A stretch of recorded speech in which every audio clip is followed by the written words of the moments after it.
What's going on, everybody? You've got the cardboard coach here with your boy, Coach Co.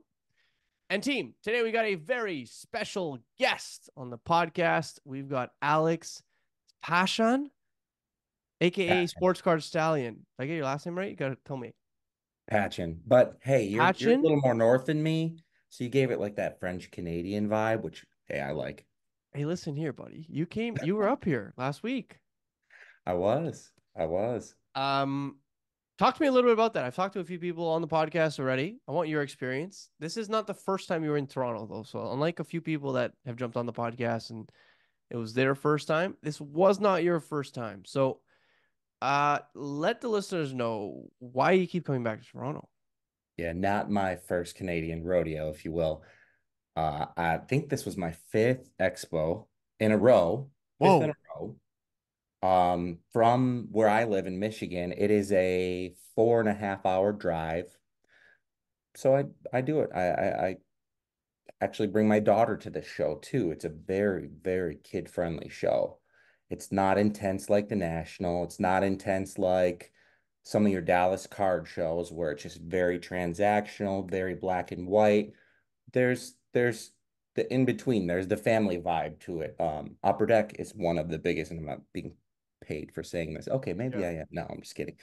Upper Deck, they have such a great presence at that show and do a really good job with the kids and do a really good job with just getting a lot of the attendees involved in giveaways and things like that. eBay as well, eBay Canada, they do such a great job getting, family involved in the show. And so it's a real family show, honestly, and that's why I keep going back because it's really really good for my daughter and me to spend that kind of time together, and she enjoys collecting too. So I come back every single time for that reason. um I always say that show is like 90% hockey. I'm not the biggest hockey collector, more Mm-hmm. so like American football and then basketball and baseball. But the nice thing is when we cross over, the US dollar has a little bit more power. And so we can have better negotiating skills with cards and rip all you Canadians off. No, I'm just kidding. How were your buys down in Toronto or up in Toronto, I guess? Light, Yeah. light. Again, I was looking for a lot of football. I did my dollar boxes, got some stuff. I'm building a few different sets from the 90s, and I did find a few of those cards, which is always a small win, and I'll take it, but it wasn't even about that. Yeah.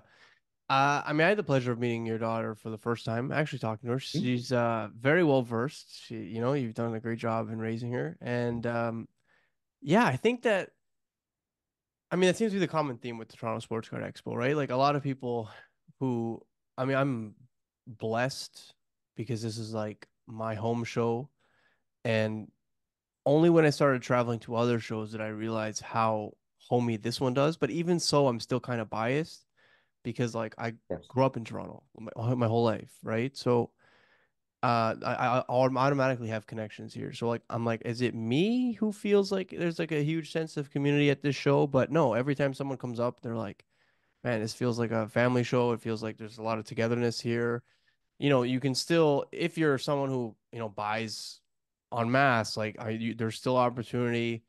There's opportunity to create like quality, high level content. There's some big names like you mentioned, Upper Deck and I think eBay Canada is still a massive name. There's like PWCC and Golden present. Like there's still big features at this show, but Hmm. there is definitely a different vibe when it comes to like a person to person interaction and vendor to vendor. It is very much like everyone just kind of hangs out, and it's not like so much urgency like at the national, I find. Yeah, I agree. People at that show, and this is from my own lens, they want to talk to you. They ask you where you're from. It's just not transactional, and everybody has their own flavor, and I'm not knocking any other show. Yeah. But if you like a family show, if you like to talk to people, and cards essentially are therapy for people, in my belief. Cards are some form of therapy or escape from the daily daily grind, right? Now, if you're me and you, the daily grind is cards. So how do you escape? No, I'm just Well, talk to me a little bit about that, right? Like you talked about the cards being escape. Like, do you want to yeah. go into that a little bit? Yeah, let's do it. So yeah, what do you mean by cards are an escape? Cards are definitely some form of an escape or therapy or hobby, right? Like we all have different hobbies in life.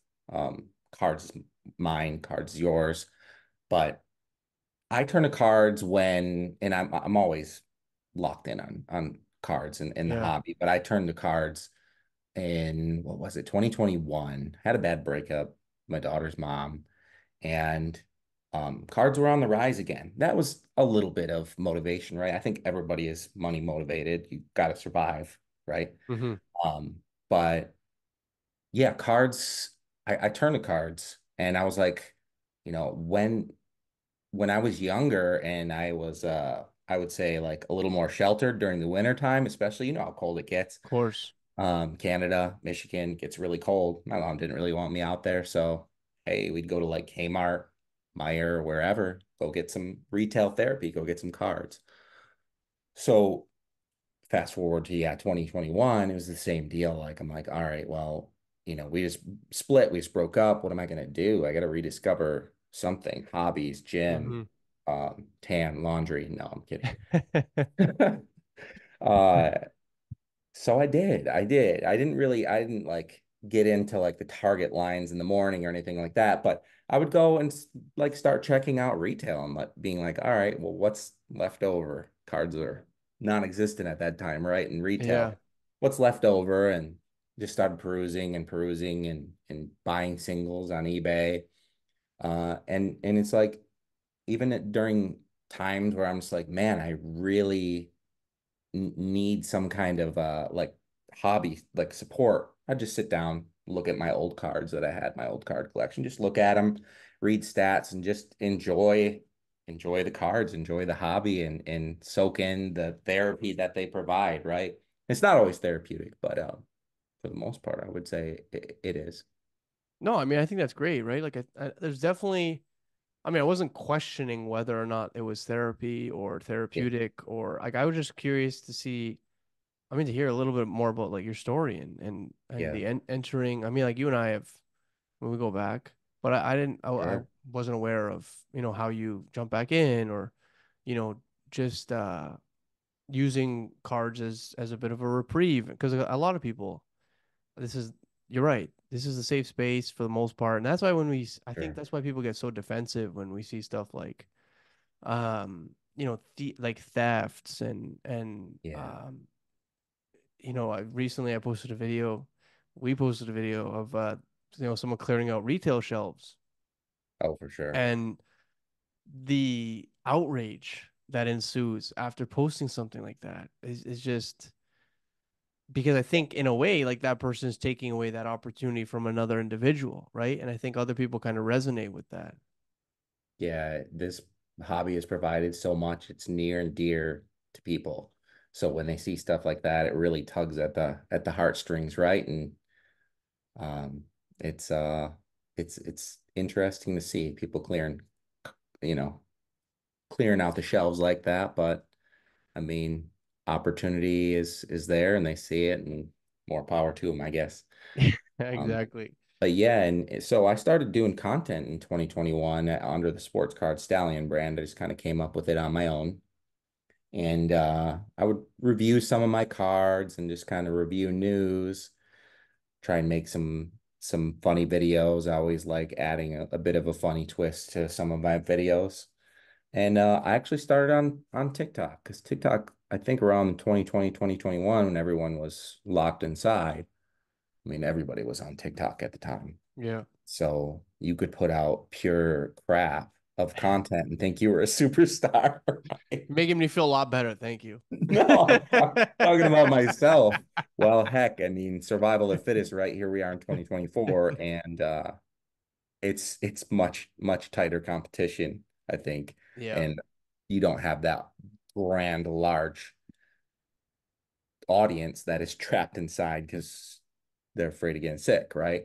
So, or not even afraid of getting sick. They have to be inside because that was the order. Um, but yeah, fast forward to today, 2024, I'm now doing the social media for Filth Bomb Breaks, the Fanatics Live's biggest breaker, and working with you, of course. Yeah, yeah, definitely. And it's been a pleasure every day. I'm very grateful for your response times and dealing with my crazy wake, my crazy messages at 3, 4 o'clock in the morning. Yeah, But you get to them still, eventually. still don't know how you do it, but Talk to me more a little bit power. about that, right? Like, how does, you know, are you still working for like, are you still doing what you were previously doing, or have you transitioned Yeah, fully into sports cards? yeah. Like, what's the I deal there? I still have my other company, Brand TKO. We protect trademarks for e-commerce stores and trademarks for anyone that inquires. If we can help them, we will. Meaning, like if we find fake products or unauthorized sellers online of that particular product, we send them a cease and desist. You don't have to be a lawyer to send a cease and desist or to send a removal request to a website that's hosting said, counterfeit products.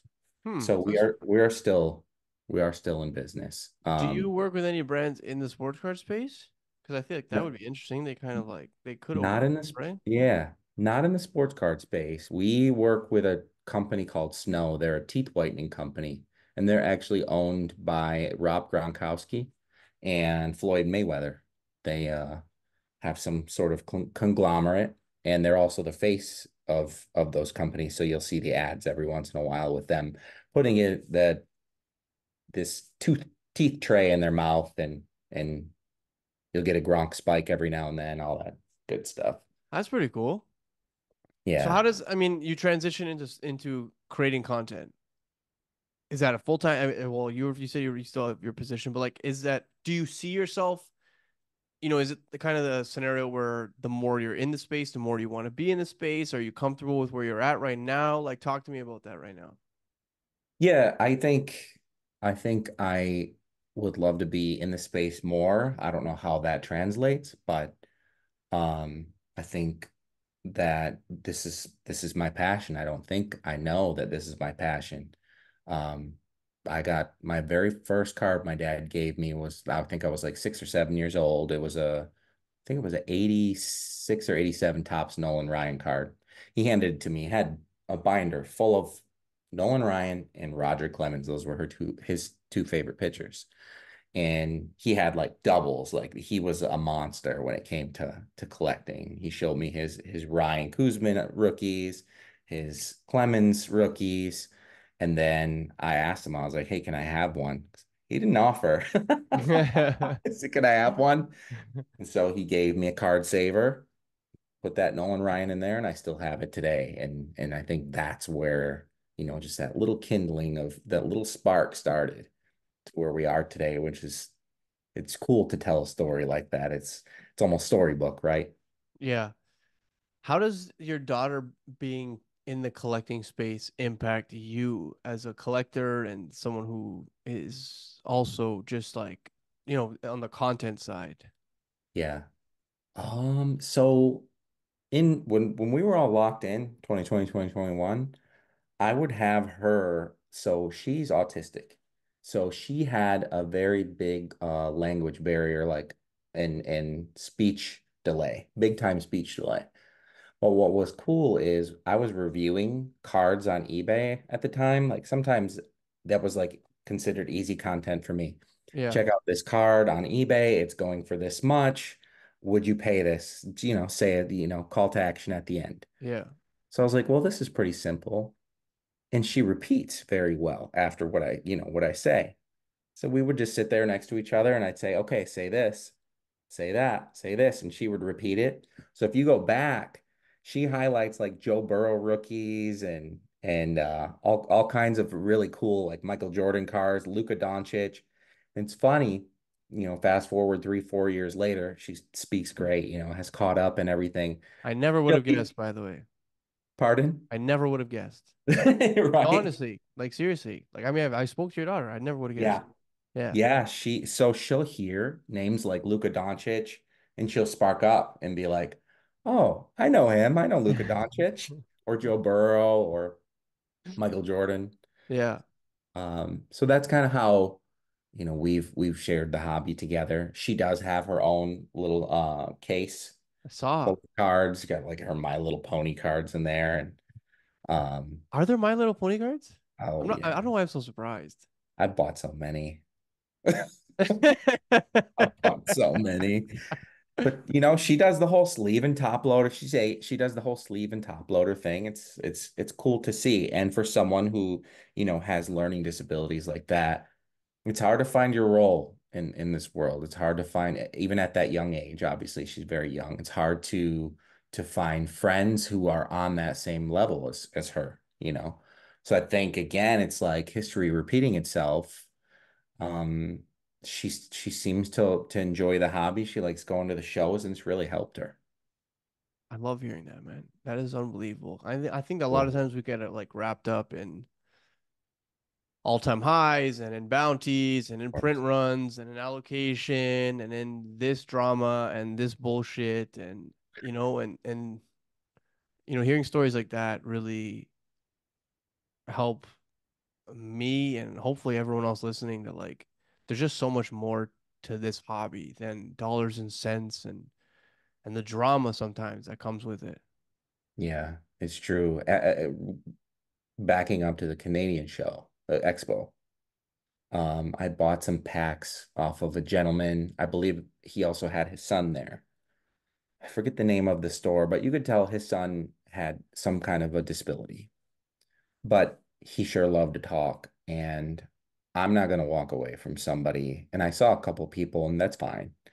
Walk away because he just kept talking and talking. I just let him go. I just Yeah. let him tell me all. And he was the smartest guy ever, man.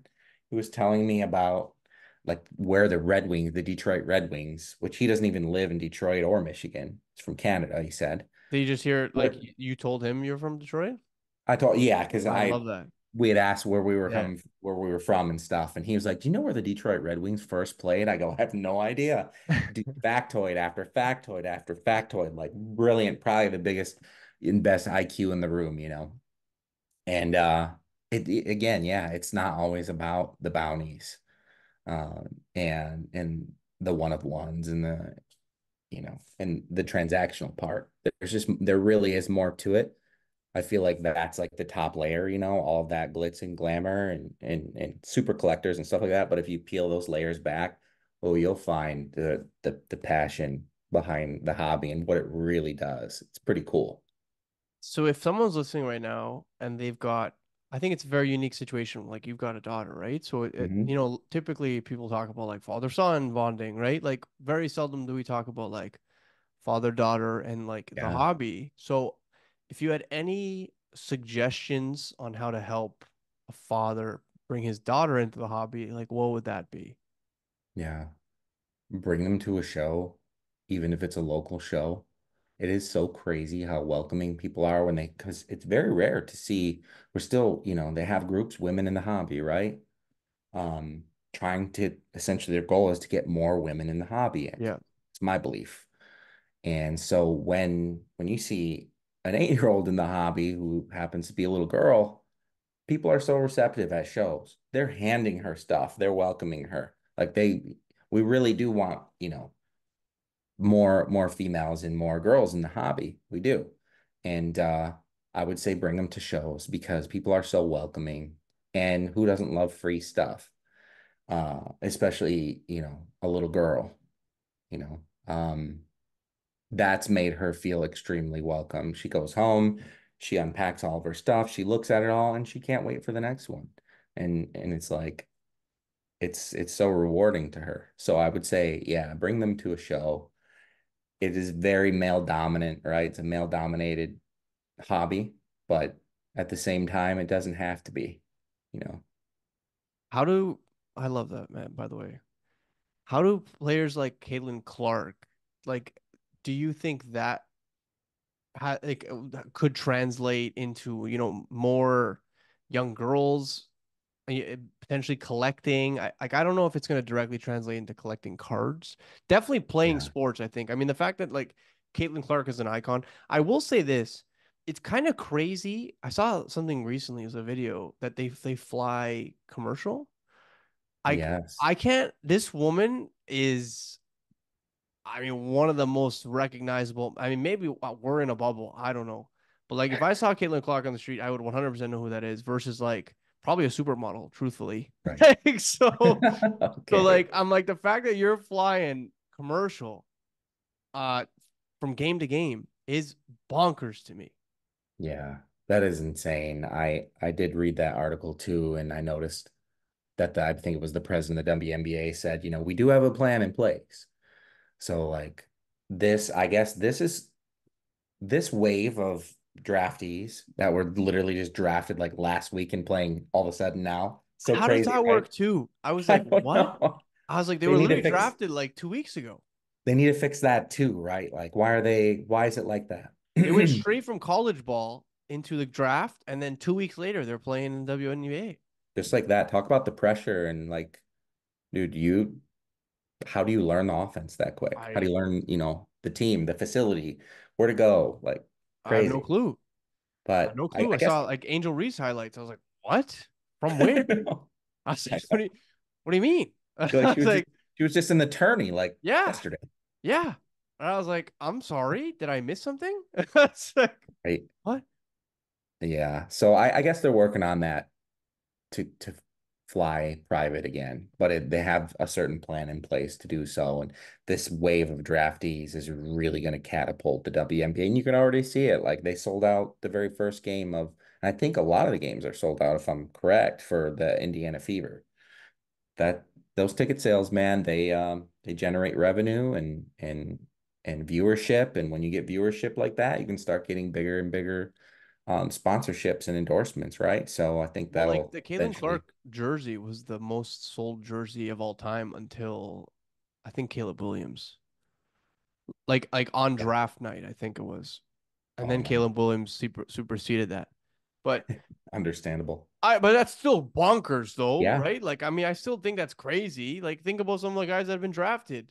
Oh, Now I for think it's sure. like in the Fanatics era, but I mean, again, still like they have the capability to mass produce these jerseys at scale. So like the fact that so many people are buying, it just kind of it is a wonderful time, not only in the hobby but like in women's sports, and Hmm. I think in general there's a lot of change in the air.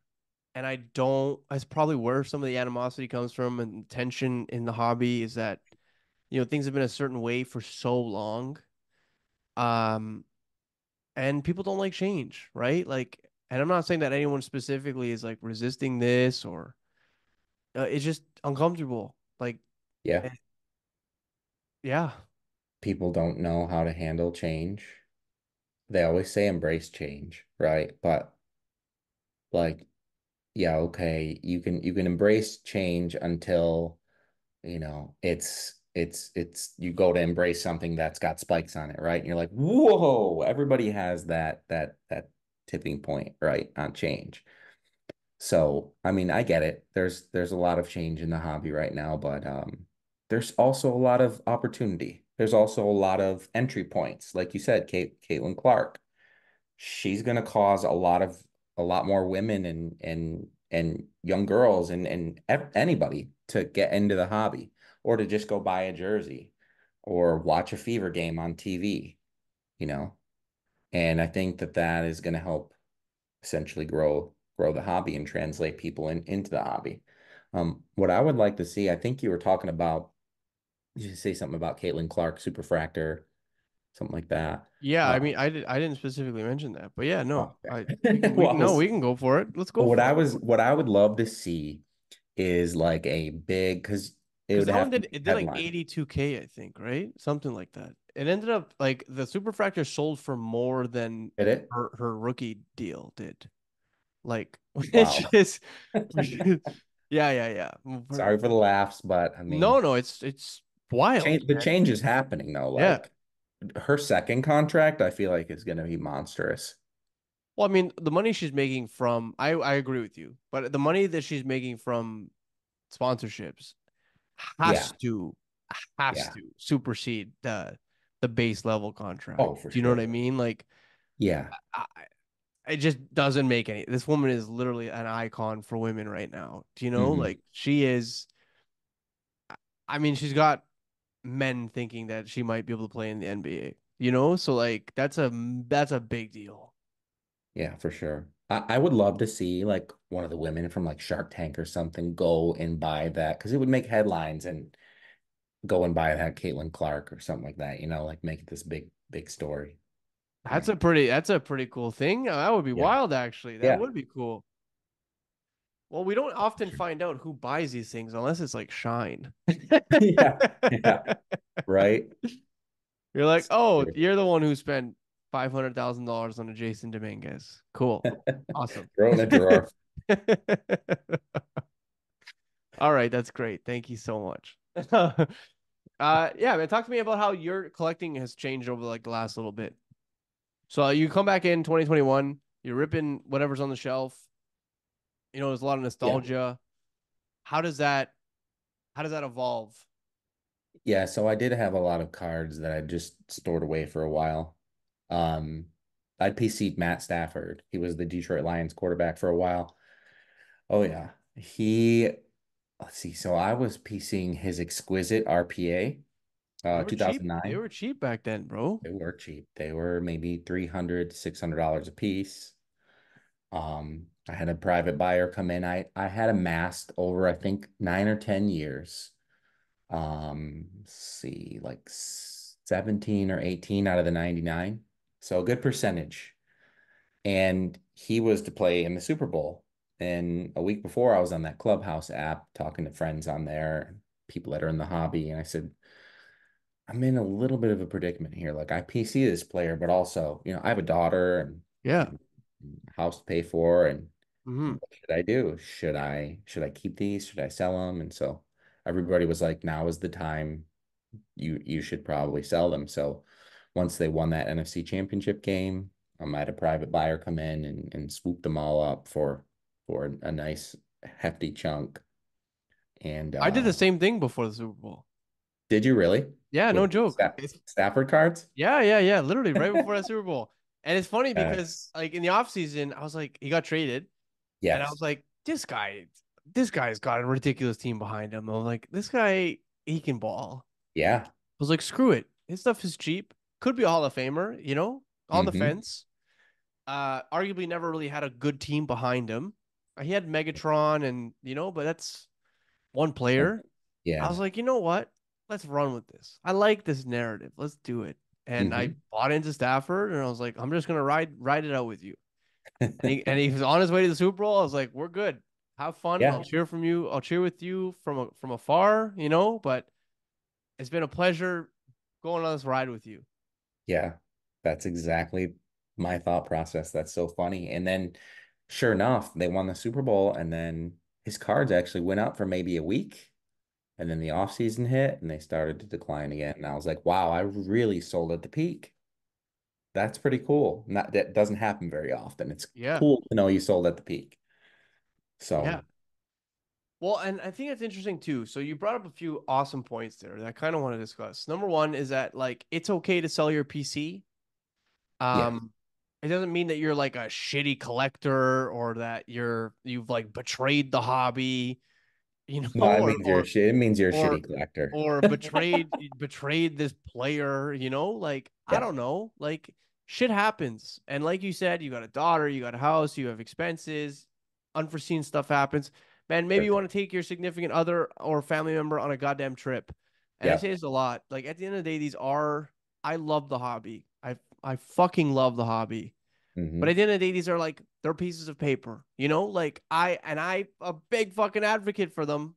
Yeah. But at the end of the day, like there's an experience slash a house Yeah. slash there's all these things that uh, this luxury that's a piece of paper Yes.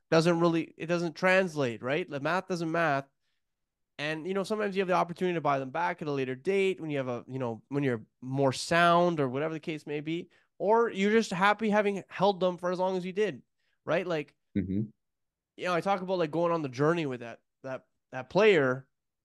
Like that's why I like buying guys coming off injuries or guys who had a really bad year. I was like, you know what? I believe in you. You know what I mean? Like I'm here with you. Let's fucking do this. I'm gonna watch you, and we're gonna just. I'm not. I mean, I'm obviously not contributing in any way, shape, or form, But like, Yeah, I just feel like I'm backing you. I'm like, I got sure. you. I'm in your corner. Spiritually, Yeah, exactly. But at some point, I still backing you. But I'm like, I appreciate the fact that you got me this far and got us this far, and this is not a you problem. This is the market reacts in a ridiculous way, and I need to, I need to do what I need to do for me, of right? course. Yeah. So yeah, I think that's cool. Um, Didn't because you I don't say think you it'll were go for it. speaking of players that are injured and have their back against the wall? Didn't you say you were also collecting Kyler Murray? Because that's who I'm buying. No, no, I'm not going near Kyle. No, no Murray. Oh, No, no, no. Joey B, bro. Joey B. Joey B. Joey Yeah. B. Although I am a Steelers fan, so I can't stand Joey B, but like the fact that I can't stand him means he's relevant enough to like for me Oh, to for hate, sure. Like I It's have true. to like if he was if I was like, meh, I don't really care too much about him, then it is Yeah. what it is. Couple You years know? out of the Super Bowl still. So he showed what he's capable of. Like I don't care for Deshaun Watson because I think he's mid. Yeah. Yeah. He has not been this aside from all the stuff that The he went through. extracurriculars. Yeah, the extracurriculars, we'll call him that. He He's just got hasn't been the same player since the Texans. Just I don't know. It's like Belichick and Brady, like who was the real talent, right? Because on the Texans, he had some really, really great wide receivers, hmm. some great deep threats, and it's like he doesn't have that with the Browns. So I don't know. We'll see how that goes. But yeah, he's mid. I agree. Let's do some very, very, very early predictions. Uh, who do you think pick two teams to be in Super Bowl this year? Oh boy. I know I like my Lions. It's that's very not, that's not a realistic. bad homer call though. It's such a homer call, but But it's still not a bad homer call though. Do you it's know what I mean? realistic. Like, yeah, I Yeah. mean, whoa, whoa, whoa. It's like, yeah, there's a chance, right? There's if they build on the season that they had last year, and I mean they've been gradually getting better, where they were like just on the cusp, and then you upset last year, like we're getting there. You're getting there. Yeah, I'm hoping for the Niners to trade Is Goff the guy? Ayuk. Goff is so the guy. You Oh think yeah, so? Goff is definitely the guy. He went through a little bit of a slump What about with Hooker? stumbling, but What about Hooker? Is he he's got to learn. I haven't seen enough to even comment, so it's kind of a not applicable right now, fair? Yeah, but a lot of people are ranting and raving about him. So, but I don't know if he's the guy. Goff, I think we just re-signed him to a longer deal, I believe, or they're working on it, I think. Um, but yeah, I think Lions, and then on the other side, it's more wide open. Like I really see NFC being more dominant, like 1-2 Lions and Niners. But then AFC is a little more wide open for me. I do like the Ravens. If the Ravens can stay healthy, I Fuck like the the Ravens. Ravens. I know. I know. I like the Ravens because they have Derrick Henry this time. I know. And he's just a bulldozer. And if he can stay healthy, I think that they have a nice offense and a great defense. I think they could get there. And then in the big game, I mean, it's a toss up, man. It's a toss up. I don't even want to think that far, but there's your two teams. How about I'll you? take it. Yeah, that's what I asked for. It's gonna be interesting. Do you think that Trevor Lawrence bounces back next year? T-Law, I really like him, but I don't think they gave him the tools. I think they lost too much. I believe they lost Ridley. Yeah, I think so too. They still have Christian Kirk. They have Etienne at running back, but I don't think they have enough still. So like 8 or 9 games is what I see as Woo! far as wins. Woo! Yeah. I love it. Alex, if you had to leave everybody with one closing thought or idea about either the hobby or stuff that you're involved with, as well as a shameless plug, man, here's the floor right now. Go for it. Yeah, get out to a show because it is a way different experience than just having cards in your hand. There's a community behind cards. There are people that you will meet that will be friends for life. Get out to a show. Um, get on social media. Make a card Instagram. Show your cards off, and just make sure you're always creating healthy habits and not getting because this hobby can get out of hand and it can get crazy. Be responsible. Get out to a show and socialize and get out there. It's real healthy for you. It's good for you. Where can they find you? Where can they follow you? Where can they see Mhm. what you're up to? And maybe reach out to you if they've got a daughter and want to help Yeah, her get into the hobby. feel free. Yeah, you can reach me right at Sports Card Stallion. That's on any handle, you It's the name guy it. with the blue check mark, by the way. Not MySpace though. You won't find me on MySpace. That's sorry, man. I love it. Yeah, blue check mark. I Come love it. Alex, brother, I appreciate you so much. And I'm sure on. that, your stories resonate with a lot of people. And hopefully they got a better chance to know you like I do.